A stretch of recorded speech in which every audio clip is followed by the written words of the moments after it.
Hi, I'm here today with Rob Burns, a director at Hazlewoods LLP, and we're talking about financial due diligence. And I think one of the big things, Rob, is when I work with sellers, they're often really quite scared of it and what might be asked of them and everything like that. So, you know, what would be your answer to that and your relationship with the seller when you're doing FDD for a buyer? Absolutely. Yeah, you're right, Leah.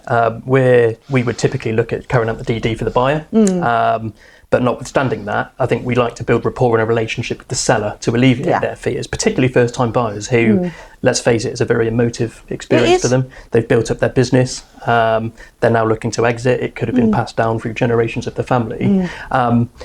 It's a completely foreign process for them. And we're all working towards the same goal. That's the thing. Is while there's people instructed on different sides, we all want the same result. Absolutely. Yeah. So sellers want to sell, buyers want to buy. And I think the key from our perspective, if we're advising a buyer on the FDD, we would share an information request list of ideally the things that we would want to get comfort on. They can be scary, those lists. They can be. There can be lots of questions, and I think I would firsthand like to sort of get in front of the seller, be that in person, be that on Teams, and just walk through that request list. Because what the buy side don't want to do is to become a burden essentially on sellers, and then spend hours and hours creating bespoke reports that may not even quite give what we need. So buyers are generally more than happy to work with the information that's available to the seller. And if the sellers can have a helping hand from their accountants or their advisors, then great. But I would say, don't fear. There is always a workaround.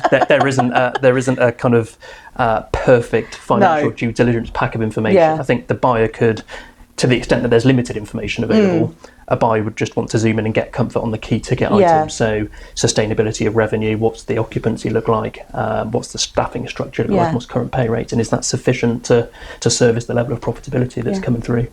So there will always be workarounds. So the key thing is don't be scared by the acronym FDD. Absolutely. It is a necessary evil, but actually it doesn't have to be that complicated. And the chances are, as you have the information, and they're asking you a question that you think, well, I don't know if I have that. You probably have it. It's possibly not in the format, but it doesn't need to be. You can take it and run with it, can't you? Absolutely.